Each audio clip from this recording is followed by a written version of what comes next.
जय श्री कृष्णा मित्रों, यह कोई सामान्य वीडियो नहीं है। ये एक दिव्य संदेश है हर उस माँ के लिए जो अपने गर्भ में एक नए युग को पाल रही है। अगर आप इस वीडियो को अंत तक ध्यान से सुनेंगी, तो न सिर्फ आपका मन शांत होगा, बल्कि आपके गर्भ में पल रहा शिशु भी एक दिव्य चेतना से जुड़ जाएगा।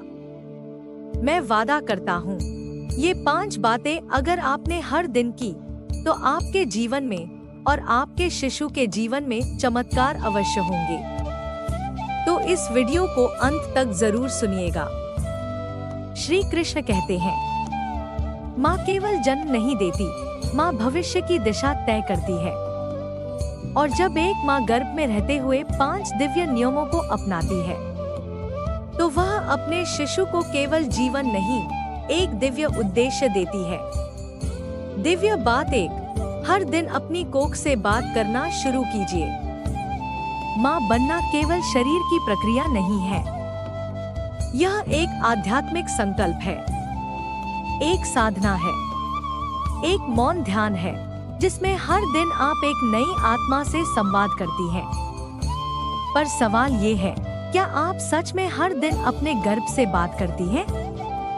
ज्यादातर माताएं केवल डॉक्टर की सलाह सुनती हैं, आहार पर ध्यान देती हैं, पर एक बात भूल जाती है, मन और आत्मा की पोषण भी उतना ही जरूरी है। श्री कृष्ण कहते हैं, कोख से बोला गया हर शब्द शिशु के संस्कार बन जाता है।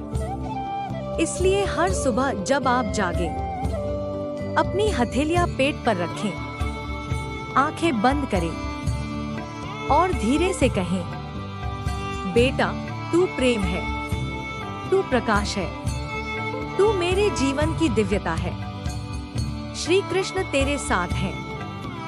आप सोचेंगी ये सिर्फ शब्द है, पर ये शब्द नहीं, बीज है। जैसे बीज से वृक्ष उगता है, वैसे ही इन शब्दों से एक समर्पित, संस्कारी और आत्मविश्वासी जीवन बनता है।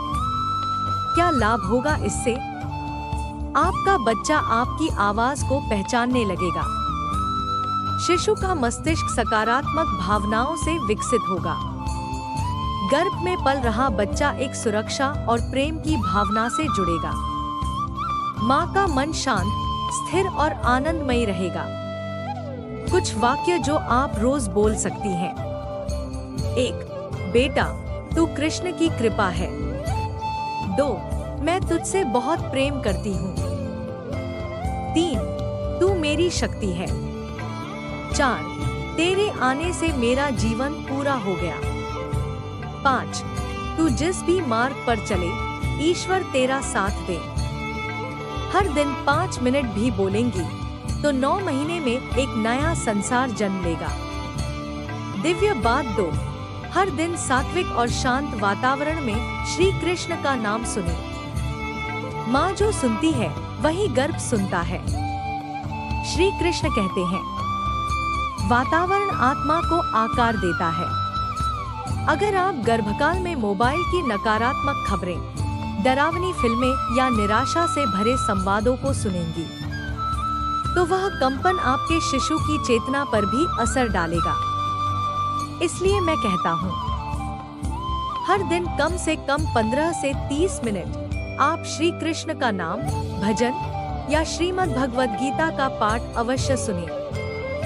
गर्भ को संगीत चाहिए, पर वो संगीत जो आत्मा को छू ले, भजन जो मन को शांत करे, श्लोक जो बुद्धि को जागृत करे, वाणी जो शिशु के संस्कारों को रोशन करे। आपके लिए कुछ सुझाव। हर सुबह श्री कृष्ण गोविंद हरे मुरारी सुने। हर रात भगवद गीता के एक अध्याय का श्रवण करें। दिन में कभी भी ओम नमो भगवते वासुदेवाय का जप करें। आपके शिशु का मन इन ध्वनियों में रचापसा होगा। वो बच्चा सिर्फ आपकी कोख से नहीं निकलेगा, वो ध्यान, जप और भक्ति से बना एक दिव्य व्यक्तित्व लेकर आएगा। इसका परिणाम क्या होगा? गर्भ में शिशु का मन शांत और स्थिर रहेगा। बच्चा संस्कारी, सहनशील और करुणामयी होगा। माँ के मन में चंचलता, क्रोध, भय कम होगा। पूरे घर में एक ऊर्जा का अनुभव होगा। श्री कृष्ण मुस्कुराते हुए कहते हैं, अगर हर माँ मेरे नाम का गान करती हुई गर्भधारण करे तो पृथ्वी पर देवताओं का जन्म निश्चित है। सावधानी, मोबाइल से सुनते समय एयरप्लेन मोड जरूर करें ताकि इलेक्ट्रॉनिक किरणों का प्रभाव कम हो। दिन भर में बार बार थोड़ी थोड़ी देर सुने। भक्ति में कोई समय निर्धारित नहीं होता। आपसे वादा है, जब आप रोज श्री कृष्ण की वाणी को अपने गर्भ तक पहुंचाएंगी तो ईश्वर भी आपके द्वार पर हर दिन अपनी कृपा का दीपक जलाएंगे। दिव्य बात 3, हर दिन सात्विक और प्रेमपूर्ण भोजन करें और उसे प्रसाद बनाकर खाएं। श्री कृष्ण कहते हैं, माँ जो खाती है वो केवल शरीर नहीं बनाता, वो शिशु की सोच बनाता है। गर्भ का बच्चा आपके खाए हुए हर अन्न, हर जल, हर स्वाद और हर भाव को ग्रहण करता है। अगर भोजन के साथ चिंता खाई गई तो वो चिंता आपके शिशु में संस्कार बन जाएगी। अगर भोजन के साथ ईश्वर का स्मरण किया गया तो वो शिशु भीतर से एक भक्त आत्मा बनेगा। इसलिए क्या करें? हर भोजन से पहले भगवान श्री कृष्ण को मेंटली अर्पण करें। बस 5 सेकंड रुके और कहें, हे गोविंद, यह तेरा है, तेरे चरणों में अर्पित है। फिर भोजन करें। यह भोजन अब सिर्फ खाना नहीं रहा, यह बन गया प्रसाद। क्यों जरूरी है यह? आप क्या खा रही हैं, वही आपके शिशु के रक्त और मस्तिष्क का निर्माण कर रहा है। यदि उसमें क्रोध, डर, चिंता, जलन या जल्दबाजी मिली हो तो वो बच्चा अंदर ही अंदर उसी ऊर्जा को ग्रहण करेगा। भोजन सिर्फ शरीर नहीं बनाता, वो विचारों को भी जन्म देता है। शुद्ध सात्विक भोजन का अर्थ घर का बना, प्रेम से बनाया गया भोजन। ज्यादा तला भुना नहीं, मसाले और मिर्च कम, फल, दूध, घी, हरी सब्जियां, दिन भर में पानी अधिक मात्रा में। और सबसे जरूरी बात, भोजन बनाते समय ध्यान रखें कि मन शांत हो। श्री कृष्ण का वचन, माँ जिस भावना से भोजन करती है उसी भावना से बच्चा जीवन को देखेगा। इसलिए भोजन करते हुए टीवी या फोन न देखें, किसी से झगड़ते हुए न खाएं। मन को शांत कर लें और याद रखें, आपके सामने थाली में रखा अन्न अब केवल अन्न नहीं बल्कि एक आत्मा की नींव बन रहा है। अंत में एक प्रार्थना, हे वासुदेव, जैसा अन्न मैं खाऊं वैसी ही बुद्धि, वैसी ही भावना, वैसा ही जीवन मेरे शिशु को मिले। मेरे जीवन में स्वाद नहीं, तेरा स्मरण हो। दिव्य बात 4, हर दिन अपने भावों की सफाई करें। क्रोध, डर और चिंता को श्री कृष्ण को समर्पित करें। माँ का मन शुद्ध होता है तो गर्भ देवता बनता है। श्री कृष्ण कहते हैं, एक माँ के हृदय में जो भाव होते हैं वही उसके गर्भ की आत्मा में उतरते हैं। अगर माँ के मन में हर दिन क्रोध है तो शिशु भीतर ही भीतर डरने लगता है। अगर माँ हर दिन चिंता करती है तो शिशु संसार को असुरक्षित मानने लगता है। अगर माँ के मन में प्रेम और श्रद्धा है तो वही शिशु भीतर से भक्त, बुद्धिमान और सहनशील बनता है। तो क्या करें? हर दिन सुबह 5 मिनट शांति से बैठें, आंखें बंद करें और अपने मन को देखें। खुद से पूछें, क्या आज मैंने किसी पर गुस्सा किया? क्या मैं किसी बात से डरी हुई हूँ? क्या मुझे किसी की बात से दुख हुआ है? फिर एक एक करके उन भावों को श्री कृष्ण को समर्पित करें। जैसे छोटे बच्चे माँ की गोद में डर छोड़ देते हैं, वैसे ही अपने भाव श्री कृष्ण को सौंप दीजिए। एक सरल प्रार्थना श्री कृष्ण को कहिए, हे गोपाल, मैं माँ बनने जा रही हूँ, लेकिन मैं भी एक बच्ची हूँ। मेरे मन में कई डर हैं, कई अधूरे सपने हैं, कई दुख हैं।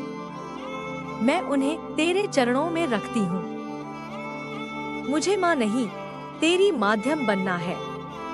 मन की सफाई क्यों जरूरी है?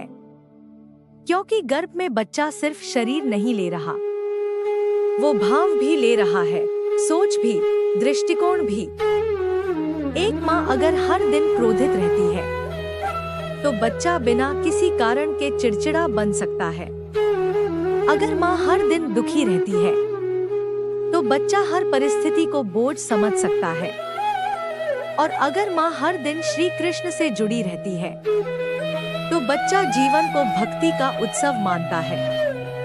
श्री कृष्ण मुस्कुराकर कहते हैं, तुम्हारा मन ही तुम्हारे गर्भ का मंदिर है। जितना साफ, उतना पवित्र, उतना दिव्य। हर सुबह अपने मन को धोना मत भूलो। अंत में एक संकल्प ले, मैं रोज अपने भावों को देखूंगी और उन्हें श्री कृष्ण के चरणों में अर्पित करके एक निर्मल माँ बनूंगी।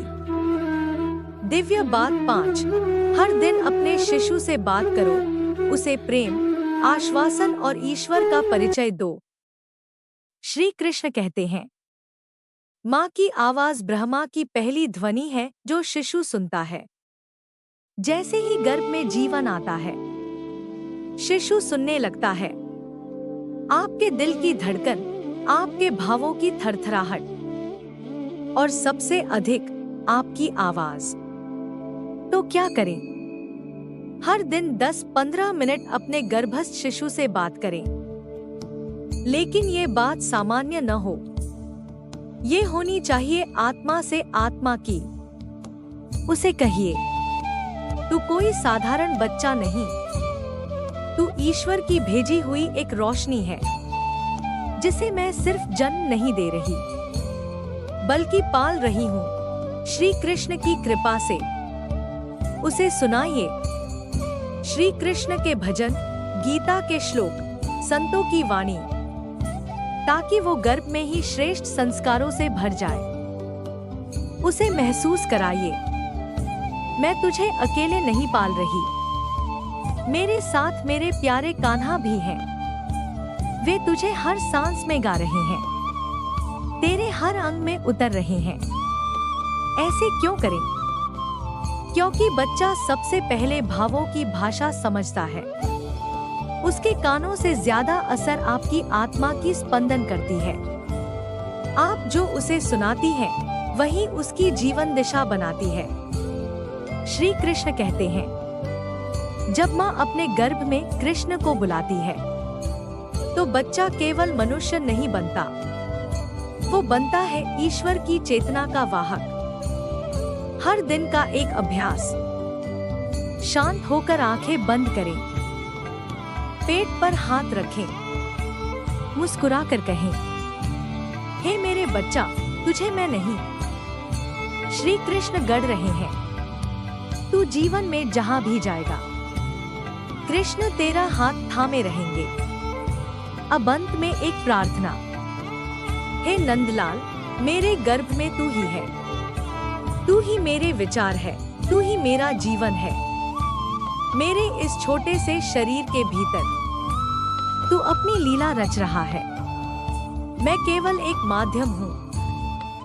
तेरी इच्छा, तेरा प्रेम, यही मेरी शक्ति है। मित्रों, यदि ये 5 दिव्य बातें आप हर दिन करती हैं, तो न सिर्फ एक सुंदर बच्चा जन्म लेगा, बल्कि एक संस्कारवान, शांत, तेजस्वी और श्री कृष्णमय आत्मा जन्म लेगी।